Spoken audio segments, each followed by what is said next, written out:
Detail baru mulai terungkap tentang kematian Caitlin Tracy dan kemungkinan pembelaan suaminya di persidangan kasus pembunuhan tersebut.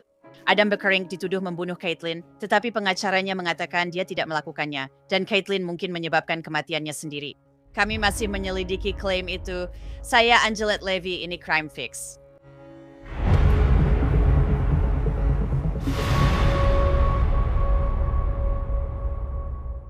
Berada di dunia maya sudah jadi bagian hidup, tapi melihat data pribadimu tersebar di internet itu menakutkan. Karena itu aku suka Incogni.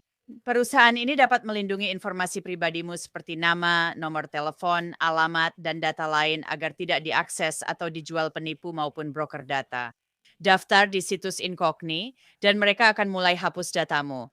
Setup cepat hanya butuh beberapa menit. Buat akun, beri izin Incogni, lalu mereka yang urus semuanya. Dengan fitur Unlimited Plans, Custom Removals baru, kamu dapat kirim tautan di mana datamu muncul dan ahli privasi akan menghapusnya untukmu. Peduli keamanan onlinemu, lindungi data dengan Incogni, pakai kode Crime Fix untuk diskon 60% paket tahunan. Caitlin Tracy ditemukan tewas di dasar tangga kondominium suaminya di South Loop, Chicago pada Oktober 2024. Keluarga dan temannya sangat terpukul. Caitlin, wanita cantik 36 tahun, suka memasak, bepergian, dan sejak awal menyukai desain. Keluarga Caitlin mengatakan detektif kepolisian Chicago memberitahu mereka suami Caitlin, Adam Beckering, adalah tersangka utama kematian putri mereka. Tubuhnya ditemukan hancur dengan satu kaki hilang di dasar tangga kondominium mewah milik Beckering. Lebih dari setahun setelahnya, Adam Beckering dituduh membunuh Caitlin, namun ia menyangkalnya. Dokumen pengadilan yang pernah dibahas di Crime Fix menunjukkan Tracy pernah mengajukan perintah penahanan terhadap Beckering. Tracy menyatakan Beckering meninju, mendorong, menarik rambut, melempar toples acar ke kepalanya, serta menuang vodka ke tubuhnya hingga menyebabkan luka perih. Insiden ini terjadi Agustus 2024, sekitar 2 bulan sebelum Caitlin meninggal. Dia berusaha menelepon 911 dari rumahnya di New Buffalo, Michigan, tetapi Beckering menggagalkannya. Bisakah kita bicara di sini saja? Bicara di sini saja? Tunggu dulu, terus jalan, tunggu, serius, tunggu. Kenapa kalian siapa? Kenapa orang-orang begitu marah? Tunggu. Tunggu. Apa sih yang kamu bicarakan? Apa sih yang kamu bicarakan? Tunggu. Tolong, tunggu sebelum kamu publikasikan. Tunggu, serius. Apa itu? Dengarkan aku.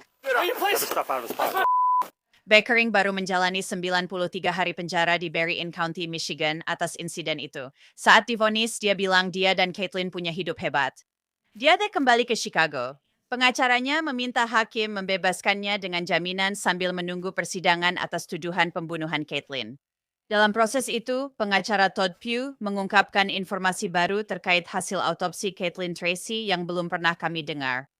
Pengacara Pugh menulis dalam permohonan pembebasan sebelum sidang, tidak ada bukti yang mengaitkan Adam Beckering dengan kematian istrinya, Caitlin Tracy. Negara hanya memberikan beberapa insiden keributan rumah tangga pasangan itu pada 2023 dan 2024 sebagai bukti. Adam Beckering melempar istrinya dari tangga lantai 24 kondominium mereka di South Loop, Chicago pada 25 Oktober 2024. Masalah dengan posisi negara adalah mereka tidak memiliki bukti bahwa kematian Caitlin adalah sebuah pembunuhan.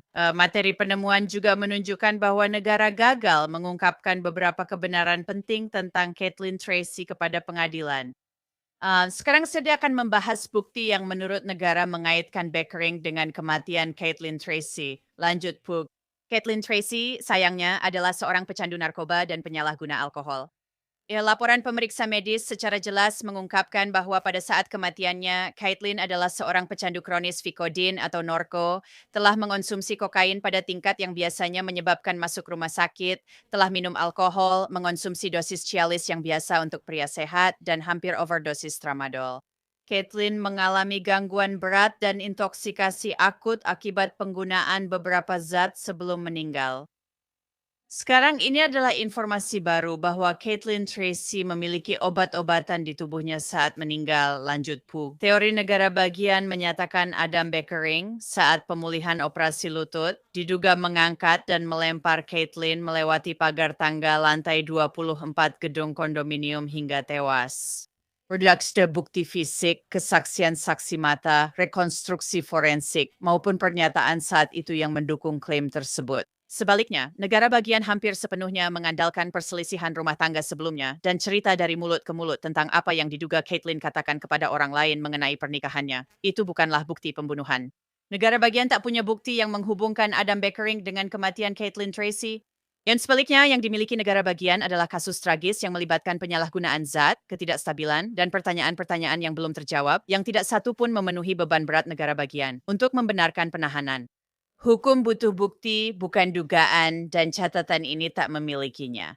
Pembela menyertakan beberapa foto Adam Beckering dan Caitlin Tracy yang terlihat sangat bahagia.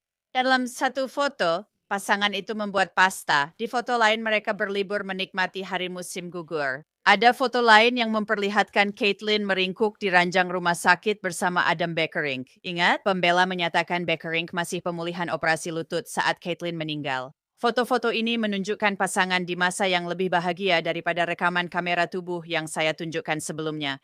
Pug melanjutkan permohonannya. Tidak ada perselisihan bahwa pernikahan Adam dan Caitlin penuh gejolak. Keduanya sering minum alkohol secara berlebihan. Keduanya juga menggunakan narkoba. Kehidupan sosial mereka ramai, kacau, dan tidak sehat. Persaksi di gedung tersebut memperhatikan seringnya pesta, dan orang tua Adam sendiri mengakui bahwa mereka telah mendesaknya untuk mencari pengobatan. Staf gedung curiga Adam atau Caitlin berselingkuh. Foto-foto menunjukkan kebersamaan dan saling mendukung. Negara meminta pengadilan mengabaikan bukti demi narasi sepihak yang tidak didukung. Jaksa Cook County menyebut, Beckering memberi pernyataan tak konsisten saat melaporkan hilangnya Caitlin pada Oktober 2024. Petugas polisi Chicago mendokumentasikan percakapan yang mereka lakukan dengan Beckering, menurut laporan polisi, selama penyelidikan kematian Caitlin. Tracy yang ditemukan di tangga darurat kondominium, menurut /D, diketahui jatuh dari atas tangga lantai 20 yang menyebabkan luka fatal. /D tahu Tracy dilaporkan hilang oleh suaminya Beckering. /D mewawancarai Adam Beckering soal istrinya, Caitlin Tracy, yang dilaporkan hilang pada 27 Oktober 2024. Beckering mengatakan Tracy hilang pada 25 Oktober 2024. Beckering mengatakan sedang di luar kota saat mengetahui Tracy hilang. Sebuah luka sayatan ditemukan selama penyelidikan. 24 Oktober 2024 menunjukkan Beckering ada di rumah itu sehari sebelum Tracy dilaporkan hilang. A/D mengetahui Beckering dan istrinya ada dalam video di rumah saat Beckering mengaku ke petugas bahwa ia sedang di luar kota saat Tracy hilang. Beckering mengizinkan A/D memeriksa ponsel miliknya dan Tracy yang tampak ada pesan terhapus. Dia bilang itu cara mereka berkomunikasi sebelum menghilang. Beckering tidak tahu alasan pesan dihapus dari kedua ponsel. A/D menemukan bahwa Beckering dan Tracy pernah mengalami kekerasan dalam rumah tangga sebelum Tracy hilang. Dia tampak memiliki luka di wajah yang terekam dalam video. A/D menahan Beckering karena laporan palsu soal hilangnya istrinya Tracy. Saat ditahan, Beckering bertanya apakah dia masih hidup dan apakah dia baik-baik saja? Pembela Beckering membantah klaim negara dan polisi. Pihak pembela menyatakan Beckering sangat mabuk saat diwawancarai polisi sehingga kebingungan dan membuat pernyataan tidak koheren. Negara tidak mengungkapkan bahwa Tuan Beckering menyatakan hal itu sekitar pukul 1.15 pagi saat wawancara. Caitlin meninggalkan kondominium malam sebelumnya. Dia bilang sedang di ruangan lain saat Caitlin berkata akan lari dan mendengar pintu tertutup. Dia selalu bilang itu terakhir kali dia melihatnya. Pembela menyatakan Beckering tak berbahaya dan tak akan kabur, tapi hakim menilai negara sudah memenuhi beban pembuktian sehingga Beckering tetap ditahan hingga sidang. Pesan di sini adalah jika Anda terlibat dalam hubungan yang melibatkan penyalahgunaan narkoba, penyalahgunaan alkohol, dan tuduhan kekerasan dalam hubungan intim. Jika terjadi sesuatu pada orang itu, Anda bisa dipenjara dan didakwa pembunuhan. Kami siap memenangkan kasus ini di pengadilan. Jaksa menyatakan ada lebih banyak bukti, termasuk Caitlin Tracy yang pernah mengatakan pada pendamping korban bahwa ia ingin mengakhiri pernikahannya dengan Beckering, dan Beckering pernah mengancam akan melemparkannya dari tangga. Bersama bukti DNA. Usapan DNA yang diambil dari sisi lorong tangga. Pintu mengecualikan korban dan menunjukkan dukungan yang sangat kuat bahwa terdakwa adalah penyumbang profil DNA tersebut. Saya ingin memperkenalkan Joseph Scott Morgan, pembawa acara podcast Body Bags dan pensiunan penyidik forensik kematian yang profesional. Joseph, saya penasaran dengan pendapatmu tentang kasus ini. Pihak pembela mengatakan mereka bahkan tidak punya bukti untuk menunjukkan bahwa ini benar-benar sebuah pembunuhan. Mereka bilang, kamu tahu, Caitlin Tracy kecanduan narkoba. Ada banyak narkoba di dalam tubuhnya, juga alkohol. Dan sepertinya mereka menyarankan bahwa ini mungkin sebuah kecelakaan. Dia mungkin melukai dirinya sendiri dan jatuh, kamu tahu, dari lantai 24 hingga meninggal. Ya, wow, betapa rumitnya kasus ini, Anjanette. Dan inilah alasannya, yang ada beberapa dinamika yang sedang terjadi. Pertama-tama, mari kita bicarakan tentang ini. Ada seorang wanita yang jatuh dari ketinggian di dalam. Dan kebanyakan orang berpikir, saya rasa ketika orang mendengar ceritanya, mereka akan berpikir seperti itu. Ini di luar gedung, padahal tidak. Ini adalah tangga dalam gedung. Dan sebagian besar dari kita yang pernah naik ke gedung tinggi atau bahkan ke tempat parkir, tahu rasanya. Kalau kamu parkir mobil di sana, kamu paham. Kalau kamu naik tangga, kamu tahu seperti apa rasanya. Dia jatuh dari ketinggian di dalam bangunan, menambah kesulitannya. Dan kemudian kamu mulai membicarakan campuran obat yang dia konsumsi, dan sejauh yang saya tahu dia pernah mencoba Vicodin sebelumnya. Ya, dan kamu pernah mengalami nyeri otot atau nyeri pasca operasi, hal-hal seperti itu untuk meredakannya. Itu semacam obat penenang. Dan menurut apa yang kami dengar, dia juga mengonsumsi kokain. Belum lagi, percaya atau tidak, dia juga mengonsumsi Cialis yang biasanya digunakan untuk membantu pria dengan disfungsi ereksi, dan sebagai pelengkap, dia juga minum alkohol. Jadi kamu tahu, dengan semua kombinasi itu memang sangat sulit. Saya ingin tahu sekali mana polisi dan penyidik menyimpulkan ini sebagai kasus pembunuhan, bukan sekadar kasus biasa. Jaksa menegaskan bisa membuktikannya di pengadilan. Mereka bilang begitu. Dia membuat pernyataan tidak konsisten dan menghapus pesan teks dari ponselnya serta ponsel perempuan itu, kata pembela. Menanggapi hal itu, mereka tidak membahas pesan teks yang dihapus. Mereka hanya bilang dia sedang mabuk dan pikirannya kacau. Mereka menanggapi dengan menyoroti riwayat kekerasan dalam rumah tangga dan DNA. Mereka mengatakan DNA-nya ada di tangga, pintu masuk, di lorong, dan di gagang pintu. Ya, jadi mereka mengatakan, lihat, dia melaporkan istrinya hilang, padahal sebenarnya dia tidak hilang, dia tahu di mana istrinya berada, seperti itu. Ya, tapi kamu tahu mereka harus membuktikannya. Tentu saja mereka harus membuktikannya. Itu sulit jika kamu lihat. Mari ambil bagian tentang DNA. Sekarang, pembela bisa berargumen bahwa dia memang tinggal di gedung itu.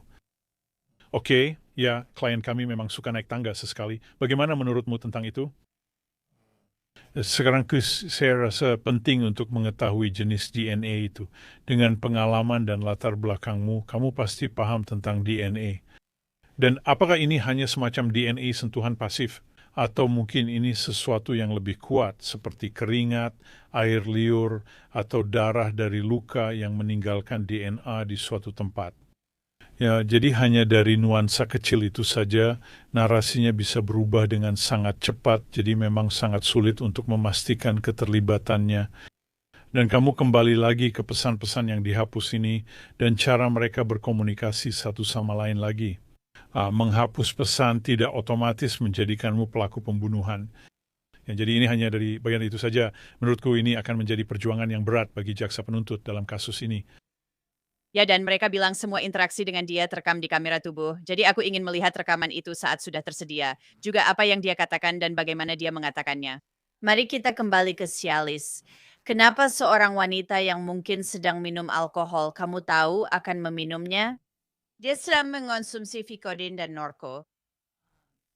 Mengonsumsi zat-zat ini. Ditambah lagi dia punya kokain dalam tubuhnya. Kenapa dia mengonsumsi Cialis? Padahal itu untuk disfungsi ereksi. Aku tidak paham mengapa perempuan mengonsumsi Cialis. meski pernah dengar ada yang melakukannya. Ya, dalam kasus seperti ini, terutama ketika kamu dan aku menyebutnya sebagai koktail, ketika kamu sudah mengonsumsi semua zat lain ini, aku pernah menangani kasus serupa di New Orleans dan Atlanta, yaitu bunuh diri akibat overdosis obat.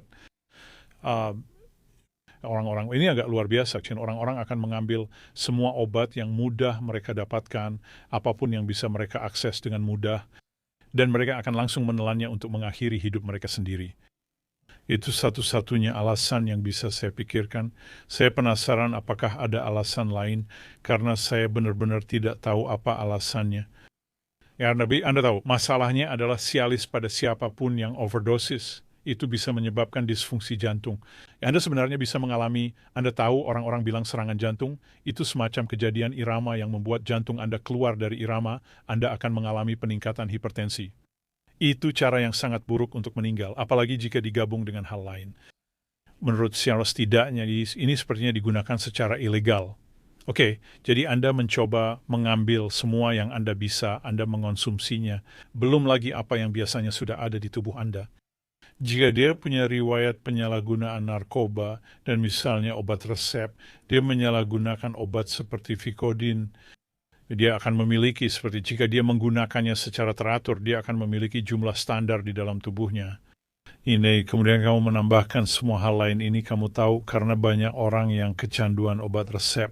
Salah satu hal kecil yang berbahaya yang datang bersama kecanduan ini adalah dosis yang mungkin telah diresepkan untukmu. Begitu kamu menjadi kecanduan. Selalu merasa kurang, gue harus terus menambah. Jadi, apakah pikirannya seperti ini? Aku punya ini, tahu ini berbahaya, tapi tetap minum alkohol dengannya. Dan omong-omong kamu tahu ini sialis milik kekasihku. Aku akan mengambil segenggam ini dan menelannya. Ini kamu tahu dia punya. Dia mungkin memakai obat-obatan ini untuk bunuh diri. Wow. Kata pihak pembela, ada komponen menarik di sini. Intinya, satu-satunya bukti yang diajukan jaksa negara bahwa ini pembunuhan adalah riwayat gangguan rumah tangga. Kamu tahu, riwayat kekerasan dalam rumah tangga di sini. Jadi mereka bilang ya, itulah bukti mereka. Itulah yang mereka anggap sebagai bukti. Tapi ada pendamping korban yang maju ke penuntut dan mengatakan, dia bilang kepada saya bahwa dia akan mengakhiri pernikahannya, dia akan kembali bekerja. Dan disemangatkan bahwa dia telah diancam akan dilemparkan ke tangga untuk dibunuh. Sebagai penyelidik kematian forensik, seberapa penting menurut Anda hal itu?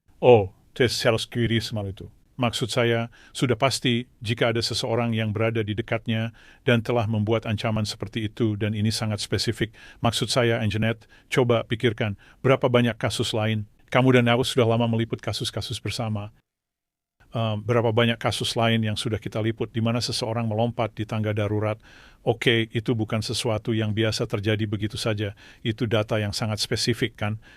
Maksudku, jika itu kekerasan dalam rumah tangga, dia sudah mengatakannya secara terbuka seperti, aku akan melemparmu ke bawah tangga. Tidak ada yang akan menemukan tubuhmu, yang tentu saja mereka akan menemukannya, karena siapapun yang mencarinya pasti akan menemukan jasadnya di sana.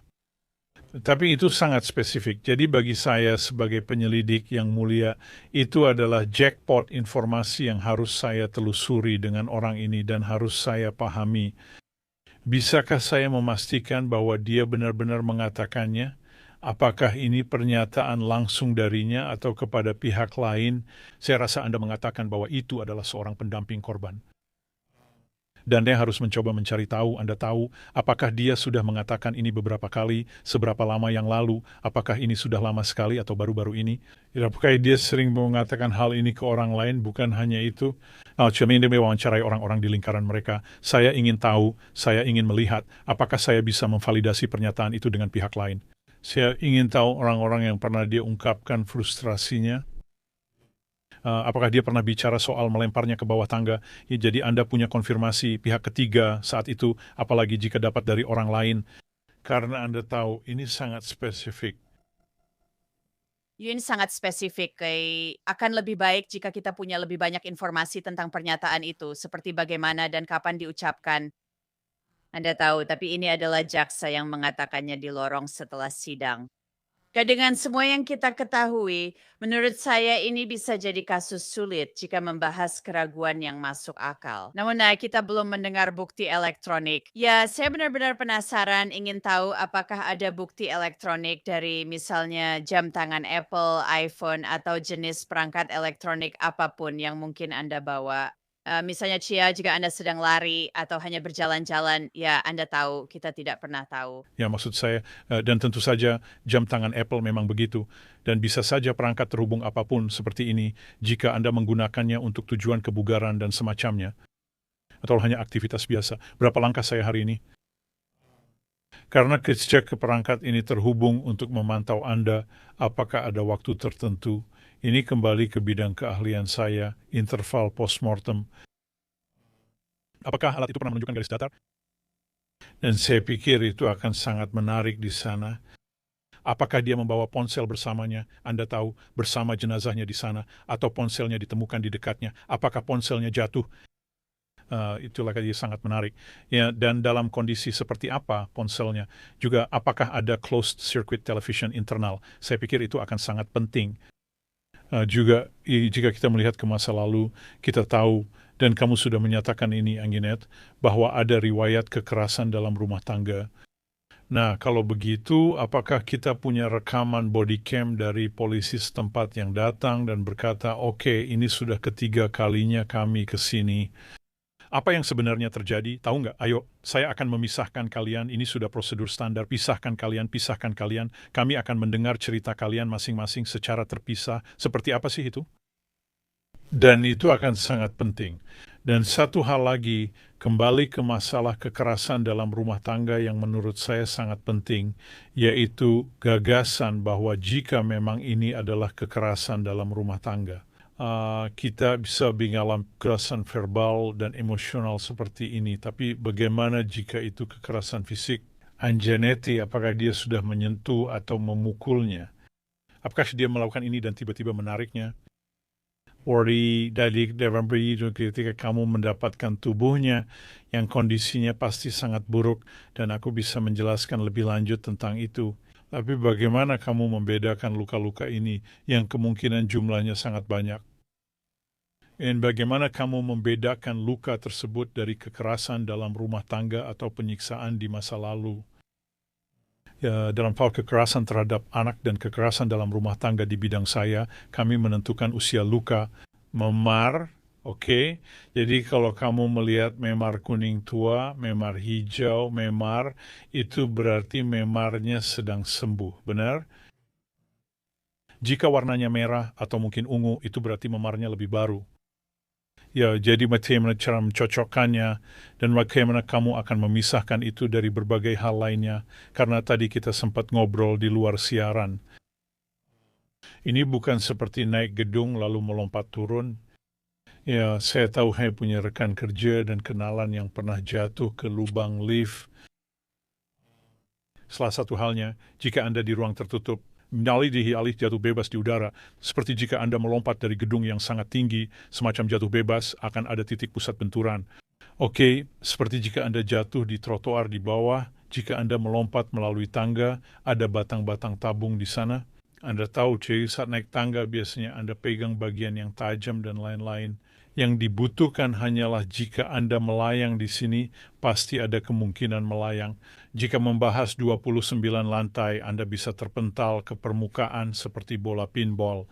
Jadi Anda mungkin mengalami beberapa atau banyak titik benturan, bukan hanya satu titik utama. Kasus forensik yang sangat rumit untuk ahli patologi forensik. Jika mereka membawa ini ke pengadilan, kesaksian ahli patologi forensik di sini akan sangat menarik didengarkan, karena ini bukan kasus luka tembak, penusukan, atau pemukulan biasa. Ini adalah sesuatu yang akan memiliki begitu banyak luka dan begitu banyak nuansa. Ini jelas sesuatu yang patut untuk diperhatikan. Memang benar, dan kami akan terus memantau hal ini dengan sangat cermat. Kami akan terus mengikuti kasus ini. Joseph Scott Morgan, terima kasih atas waktu dan keahlian Anda sebagai pembawa acara Body Bags dan penyelidik forensik. Terima kasih undangannya, Anginette. Keluarga Caitlin Tracy merilis sebuah pernyataan. Kami sangat berterima kasih kepada Jaksa Negara bagian Cook County, Eileen O'Neill Burke, timnya, dan Divisi Kejahatan Kekerasan Kepolisian Chicago. CPD telah bekerja keras dan lama untuk menyelidiki kasus ini, meskipun vonis pidana dan hukuman terdakwa di Michigan memberikan sedikit keadilan bagi Caitlin. Pria ini kini harus bertanggung jawab atas tindakannya yang mengarah ke momen ini. Negara bagian menuduh dia membunuh putri kami. Kami berharap keadilan ditegakkan dan bisa memakamkan Caitlin dengan tenang. Adam Becker Bank masih di penjara Cook County. Dia akan ke pengadilan lagi awal bulan depan dan kami akan terus memantau kasus ini. Sekian episode Crime Fix kali ini. Pray ingat, Anda selalu bisa menonton kami di YouTube dan Anda juga bisa menonton serta mendengarkan kami di Spotify. Jadi jangan lupa cek di sana. Sampai jumpa lagi di sini lain waktu.